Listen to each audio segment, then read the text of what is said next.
Velkommen til opgaven Salomons sejl. Opgave i den anden DPO fra Sjælland.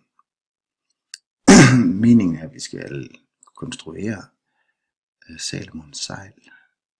Det mønster, der er hernede i et dynamisk geometriprogram. Jeg har valgt GeoGebra til at lave det i. Det kender jeg nogenlunde, og det kan det meste af det, vi skal bruge. For at lave Salomons sejl, så er der jo de her karakteristiske små trekanter her, vi skal have dannet, og som man kan se på figur 2.1 heroppe, så består det jo af to kvadrater, der er drejet 45 grader i forhold til hinanden. Da vi kommer de små sorte trekanter frem. De er ikke sorte endnu, det bliver de. Jeg starter med at lave kvadratet. Første kvadrat er en regulær polygon. Her, sådan, og så spørger den, om det skal være 4 punkter, det vil jeg gerne have. Så får vi et kvadrat her. Nu laver jeg et midtpunkt, for jeg skal have den drejet, og med vilje laver jeg midtpunktet. Den søger automatisk gridet her. Jeg laver den med vilje med bare et punkt, i stedet for søge midtpunkter, eller gøre noget andet fancy. Så fordi at så de blå punkter, de er lidt lettere at arbejde med. Man har lidt flere friheder i forhold til at få den slettet og få den manipuleret med. De grønne punkter, de er afhængige af nogle det er scripts, som man sådan skal kunne lave som input hernede i inputfeltet. Men nu har jeg valgt mit midtpunkt.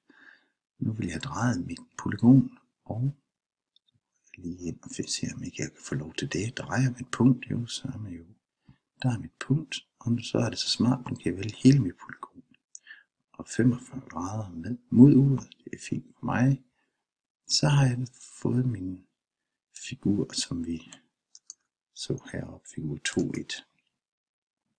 Nu skal jeg have valgt, eller have dannet de små trekanter, de er ikke dannet endnu.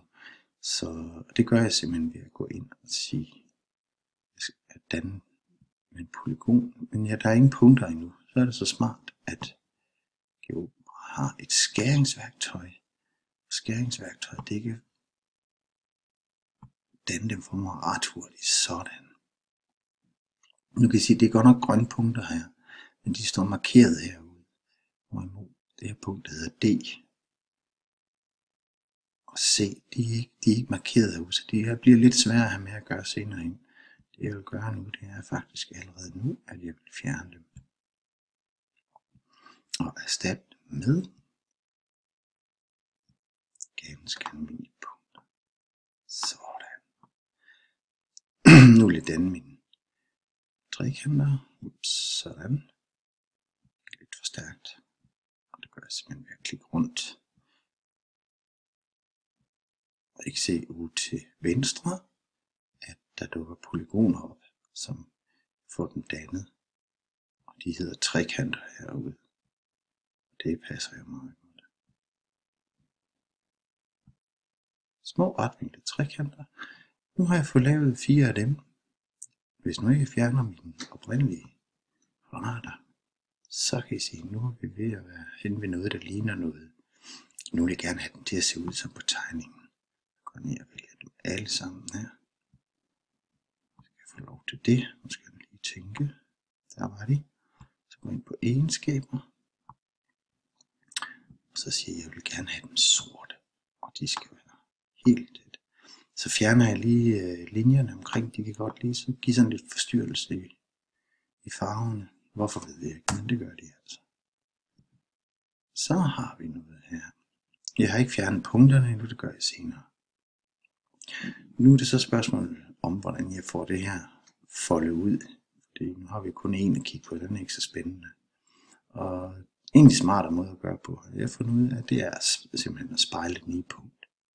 Så jeg går ind, og så siger jeg vælger et punkt her, og så vælger jeg alle mine små trekanter. Så fortæller jeg lige igen, det er det punkt, jeg vil spejle i. Nu har vi 2. Nu kan jeg sige igen, nu er det spejle i det punkt. Sådan. Har vi 4. Og på den måde kan vi fortsætte ud af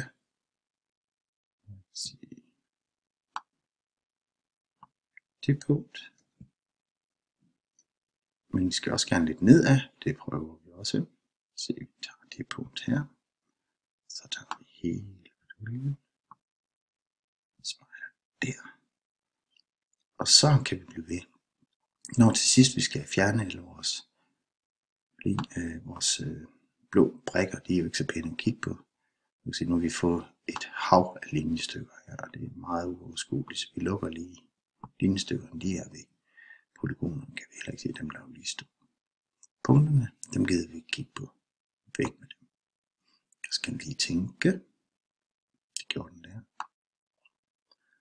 Og så kan vi se, at nu begynder det at ligne noget. Vi vil også gerne have. Så. Giv der væk. Der har vi jo Salomons sejl. Det var alt for denne gang.